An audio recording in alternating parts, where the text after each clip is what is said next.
ठीक है ना, मेंटली ठीक है ना, प्रिपेयर्ड है ना। क्वेश्चन पूछते हैं कि क्या हुआ। हाँ, मेंटली ठीक कहने का मतलब मेंटली प्रिपेयर्ड है ना पढ़ने के लिए।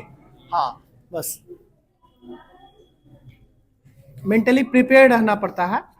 चलिए अभी कुछ क्वेश्चन पूछते हैं, ज्यादा लोड लेकर के नहीं सुनना है, एकदम आराम आराम से रिलैक्स होकर के सुनिए, ठीक है ना। जितना जो समझ में आता है करते रहिए, धीरे धीरे सब कुछ अपने आप याद हो जाएगा। बताइएगा तो सबसे पहले परोपकारिणी सभा के संस्थापक कौन थे। दयानंद सरस्वती जी थे, ठीक है ना। परोपकारिणी सभा के संस्थापक कौन थे, दयानंद सरस्वती के द्वारा किया गया था। आगे आपको बताना है किस हड़प्पा स्थल से जुते हुए खेत का प्रमाण मिलता है, कालीबंगा से, ठीक है ना। कहां से मिलता है, कालीबंगा से मिलता है। कालीबंगा कहां पड़ता है, कालीबंगा राजस्थान में, बिल्कुल सही है। कालीबंगा कहां पड़ता है, राजस्थान क्षेत्र में पड़ता है, ठीक है ना। हड़प्पाई स्थल है। आगे आपको बताना है ओजोन परत को प्रभावित करने वाला गैस का नाम क्या है। ओजोन परत को क्लोरोफ्लोरोकार्बन, CFC, ठीक है ना। क्या बोलते हैं इसको, क्लोरोफ्लोरोकार्बन, CFC। आगे आपको बताना मार्स गैस के रूप में किस गैस को जानते हैं, मार्स गैस, मीथेन, ठीक है ना। मार्स गैस किसको जानते हैं, मीथेन को।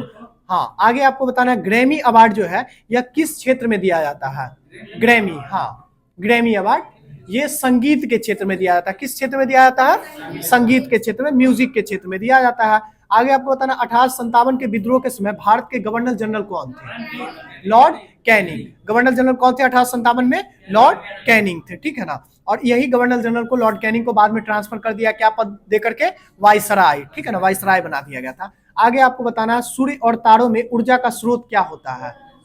सूर्य और तारों में ऊर्जा का स्रोत नाभिकीय संलयन, नाभिकीय संलयन होता है, बिल्कुल सही है। आगे आपको बताना है जौनपुर शहर की स्थापना किसके द्वारा की गई थी।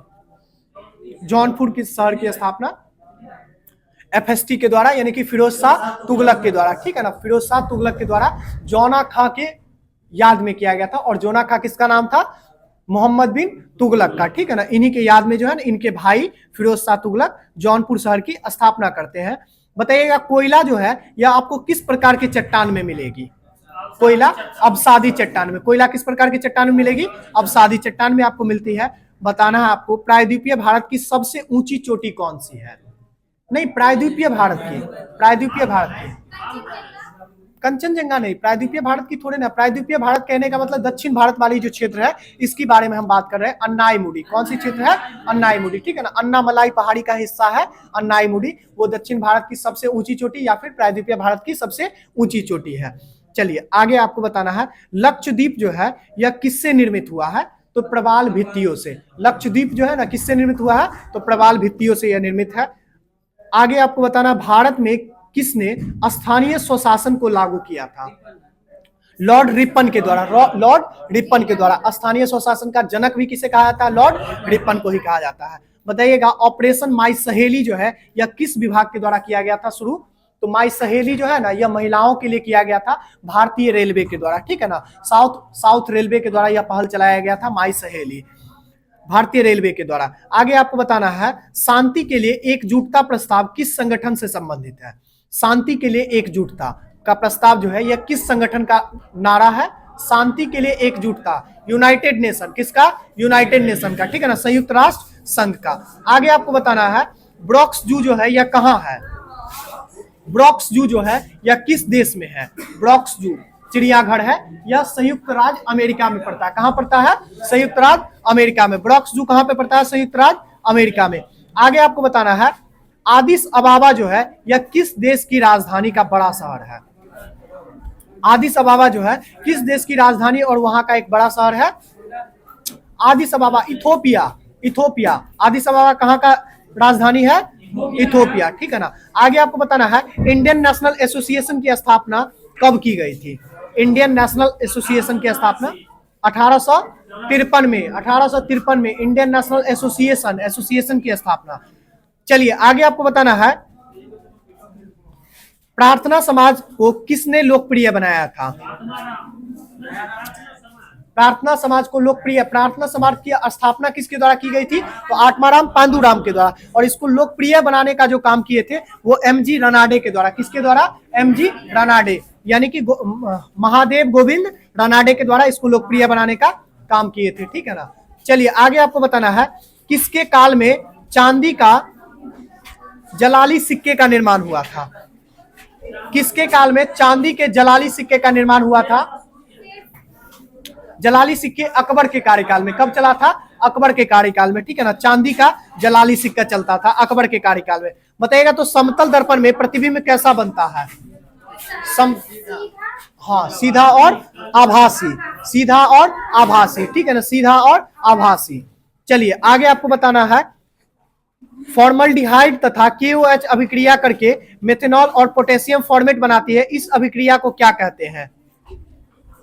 केनी-जारो अभिक्रिया का नाम दिया गया, ठीक है ना। फॉर्मल्डिहाइड और KOH अभिक्रिया करके मेथनॉल और पोटेशियम फॉर्मेट बनाती है, इस अभिक्रिया का जो नाम दिया गया है वो क्या नाम दिया गया है?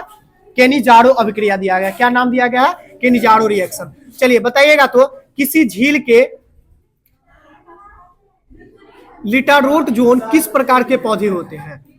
किसी झील के लिटारोट जोन में किस प्रकार के पौधे होते हैं? तो किनारे पर पौधे होते हैं, ठीक है ना। झील का जो है ना, कैसा झील पे जो पौधा होगा वो कैसा पौधा होगा? तो किनारों पे बसा हुआ पौधा होगा। बताइएगा तो फास्फोरस की +3 जो ऑक्सीकरण अवस्था है यह किसको दर्शाती है? फास्फोरस की +3 की जो ऑक्सीकरण की जो अवस्था है यह किसको दर्शाती है?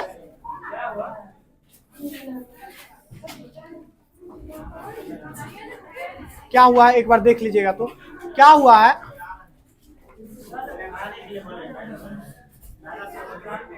ठीक है, आराम से बैठाइए, जल्दी शांति से बैठाइए। चलिए बताइएगा तो किस मंत्रालय के, अच्छा अभी जो क्वेश्चन बोल रहे थे, फास्फोरस की +3 की जो ऑक्सीकरण अवस्था होती है इसको क्या कहते हैं? तो पायरोफॉस्फोरिक अम्ल कहते हैं। क्या बोलते हैं? पायरोफॉस्फोरिक एसिड बोलते हैं, ठीक है ना। चलिए बताना है आपको, किस मंत्रालय ने वेब पोर्टल परिवेश की शुरुआत की थी? परिवेश जो है किस मंत्रालय के द्वारा शुरू किया गया था? तो पर्यावरण और वन और जलवायु मंत्रालय के द्वारा। किसके द्वारा? पर्यावरण वन और जलवायु मंत्रालय के द्वारा कौन सा पोर्टल लॉन्च किया गया था? परिवेश पोर्टल, ठीक है ना, परिवेश पोर्टल। आगे आपको बताना है, प्रसिद्ध ओणम त्योहार जो है यह किस राज्य में मनाया जाता है? केरल में। ओणम कहाँ मनाया जाता है? केरल में, ठीक है ना। पोंगल कहाँ मनाया जाता है? तमिलनाडु में, ठीक है ना। जलीकट्टू कहाँ मनाया जाता है? तमिलनाडु में ही मनाया जाता है, ठीक है ना। चलिए आगे आपको बताना है, किस नदी का उद्गम स्थल जो है यह नर्मदा नदी के बारे में दिया हुआ है, ठीक है ना। सोन नदी का भी वहीं से होता है, ठीक है ना। सोन का, नर्मदा का, ठीक है ना। हाँ, महानदी का, तीनों का सोनम करके याद रख लीजिएगा, हो जाएगा, ठीक है ना। अमरकंटक से ही होता है। चलिए आगे आपको बताना है, पौधे में जाइलम का कार्य क्या है? जल का परिवहन, ठीक है ना। जाइलम का क्या कार्य है? जल का परिवहन। और फ्लोएम का कार्य क्या है? फूड का, भोजन का परिवहन करना, ठीक है ना। भोजन का यानी फूड का परिवहन करना शरीर के पौधे के अन्य अंगों तक। आगे आपको बताना, प्रसिद्ध लिंगराज मंदिर जो है यह किस राज्य में अवस्थित है? लिंगराज मंदिर ओडिशा, लिंगराज मंदिर ओडिशा, ठीक है ना। कहाँ पे? ओडिशा में। आगे आपको बताना है, यूनेस्को का मुख्यालय कहाँ पे है?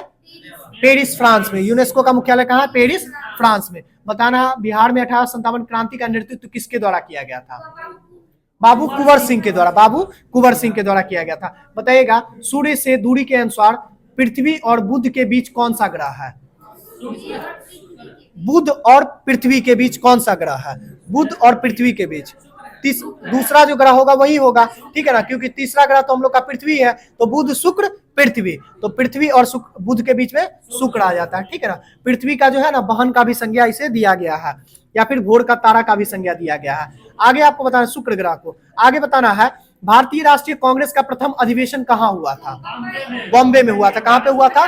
बॉम्बे में हुआ था। 1885 में, 28 दिसंबर 1885 को हुआ था, ठीक है ना। गोकुलदास संस्कृत विश्वविद्यालय के प्रांगण में हुआ था। आगे आपको बताना है, नियाग्रा जलप्रपात कहाँ पे है? नियाग्रा जलप्रपात किस देश में है? हाँ, ये उत्तरी अमेरिका में है। कहाँ पे है? उत्तरी अमेरिका में, वेनेजुएला के पास पड़ता है। आगे आपको बताना है, डीएनए का क्रियात्मक इकाई क्या कहलाता है? डीएनए का क्रियात्मक इकाई जीन, बिल्कुल सही। डीएनए का क्रियात्मक इकाई क्या कहलाता है? जीन कहलाता है। बताइएगा, GSAT-30 उपग्रह का संबंध किससे है? GSAT जो है ना, GSAT-30 उपग्रह का संबंध किससे है? तो यह जो है ना टेलीकम्युनिकेशन के लिए उपग्रह बनाया गया था। किसके लिए बनाया गया था? टेलीकम्युनिकेशन के लिए। बताइएगा, प्रधानमंत्री स्वनिधि योजना का संबंध किससे है? प्रधानमंत्री स्वनिधि योजना का, तो ये जो है ना, सो जितने भी ठेला वगैरह जो मजदूर लगाते हैं, जितने भी रेवड़ी जो लगाते हैं मजदूर, उनके लिए जो है ना एक लोन का योजना था, प्रधानमंत्री स्वनिधि योजना। कौन सा था? प्रधानमंत्री स्वनिधि योजना। आगे आपको बताना है बिडाल परीक्षण का संबंध किस रोग से है? बिडाल टेस्ट अगर आपको हो रहा है तो कौन सी बीमारी का शंका है?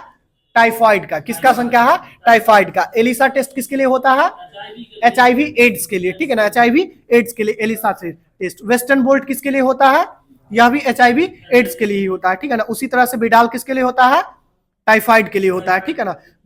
बताइएगा बंगाल में द्वैध शासन की स्थापना किसके द्वारा की गई थी? रॉबर्ट क्लाइव के द्वारा। बंगाल में जो द्वैध शासन की स्थापना हो किसके द्वारा? रॉबर्ट क्लाइव के द्वारा। बताइएगा मनी मेकलई जो है यह किस भाषा का महाकाव्य है? मनी मेकलई जो है ये किस भाषा का महाकाव्य है? तो ये तमिल ग्रंथ है, ठीक है ना। किस भाषा का महाकाव्य है? तमिल ग्रंथ है, ठीक है ना, तमिल ग्रंथ है। बताइएगा अमीबा अपना भोजन का अंतर्ग्रहण किस प्रक्रिया के द्वारा करते हैं? कुक्कुटपाद के द्वारा। किसके द्वारा? कुक्कुटपाद के द्वारा, ठीक है ना। अमीबा जो भोजन ग्रहण करते हैं किस प्रक्रिया के द्वारा? कुक्कुटपाद के द्वारा करते हैं, ठीक है ना। आगे आपको क्या हुआ?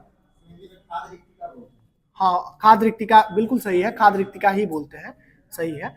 आगे आपको बताना वो क्या होता है ना कि फूड है ना, उस फूड के चारों तरफ से अपने शरीर को जाकर के ढक देता है और फूड को बीच में ले लेता है और धीरे धीरे शरीर के अंदर ग्रहण कर लेता है, ठीक है ना, विसरण के द्वारा। हाँ, आगे आपको बताना है बांग्लादेश में लगने वाले भारत का सबसे बड़ा राज्य कौन सा है? बांग्लादेश से जो सबसे बड़ा राज्य लगता है कौन लगता है? पश्चिम बंगाल लगता है, ठीक है ना, पश्चिम बंगाल लगता है। आगे आपको बताना भारत की आर्थिक राजधानी किसे कहा जाता है? नई दिल्ली। आर्थिक राजधानी मुंबई, ठीक है ना। वित्तीय राजधानी जो है कौन सा है? मुंबई है, ठीक है ना। और भारत की राजनीतिक राजधानी कौन सी है? तो ये नई दिल्ली है। बताइएगा कपास के उत्पादन में सर्वाधिक उपयुक्त जो मिट्टी होती है वो कौन सी मिट्टी होती है? काली मिट्टी। कौन सी मिट्टी है? काली मिट्टी। कपास के लिए जो सर्वाधिक उपयुक्त मिट्टी है कौन सी मिट्टी है? काली मिट्टी। बताइएगा प्रोटीन जो है ये किसका बना हुआ होता है? प्रोटीन किसका बना हुआ होता है? प्रोटीन एमिनो एसिड्स का। किसका बना हुआ होता है? एमिनो एसिड्स का। प्रोटीन किसका बना हुआ होता है? एमिनो एसिड्स का, ठीक है ना। बताइएगा हमारे शरीर में एमिनो एसिड कितने प्रकार के पाए जाते हैं?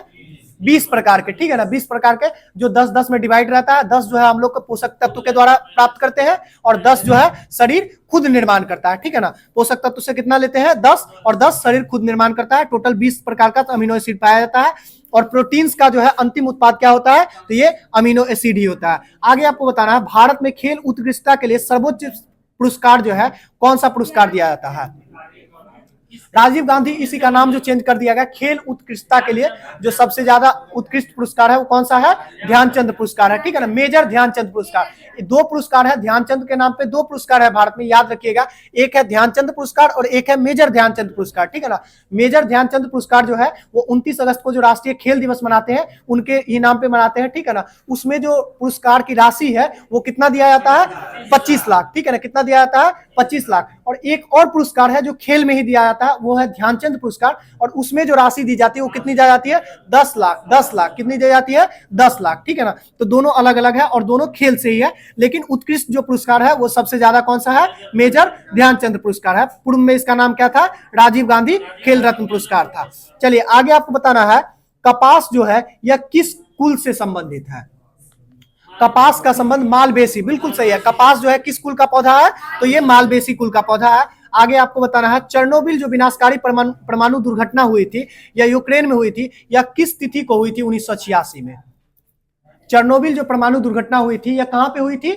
यूक्रेन में हुई थी, ठीक है ना। यह 1986 में घटित हुई थी, जिस समय हमारे बिहार में भोपाल में गैस त्रासदी हुई थी, ठीक है ना, भोपाल गैस त्रासदी, उसके 2 साल के बाद ये होती है, ठीक है ना। और ये 26 अप्रैल को होती है। कब होती है? 26 अप्रैल 1986 को। 26 अप्रैल 1986 को। और यह एक परमाणु दुर्घटना थी। कौन सी दुर्घटना थी? परमाणु दुर्घटना थी, ठीक है ना। चलिए आगे आपको बताना है भारत का सबसे पुराना पर्वत श्रृंखला कौन सा है? अरावली है। भारत का सबसे पुराना जो पर्वत श्रृंखला कौन सा है? अरावली है। अरावली पर्वत श्रृंखला का सबसे ऊंची चोटी कौन सी है? गुरु शिखर, जो कहां पड़ती है? राजस्थान के अंतर्गत ही पड़ती है, ठीक है ना, माउंट आबू के आसपास पड़ती है, राजस्थान में। आगे आपको बताना है 1857 की क्रांति में जो है सो क्रांतिकारियों के निशाने पर जो है प्रमुख रूप से कौन थे? 1857 की विद्रोह में क्रांतिकारियों के निशाने पर प्रमुख रूप से जो भारतीय थे वो कौन से भारतीयों का कौन सा वर्ग था? अंग्रेज के खिलाफ तो यह क्रांति थी ही, अंग्रेज के खिलाफ तो यह क्रांति थी ही, लेकिन अंग्रेज के साथ साथ जो है भारतीय किस वर्ग के खिलाफ यह आक्रोश था? यह जमींदारों के खिलाफ आक्रोश था। किस वर्ग के खिलाफ आक्रोश था? जमींदारों के खिलाफ आक्रोश था। और प्रश्न भी पूछता है कि भारतीय जो है 1857 में कौन सा वर्ग ऐसा है जो भारत में 1857 की क्रांति में भाग नहीं लिया था? तो जितने भी जमींदार वर्ग थे वो भाग नहीं लिए थे और उन्हीं के खिलाफ यह विद्रोह जो था सो था। चलिए आगे आपको बताना है, कांग्रेस ने 1929 में लाहौर अधिवेशन में क्या निर्णय लिया था? तो पूर्ण स्वराज का मांग किया था। ठीक है ना, पूर्ण स्वराज का मांग किया था। छोड़ दीजिए, थोड़ा सा डिस्टर्ब हो गया, 2 बार क्लास बीच में अप डाउन हो गया।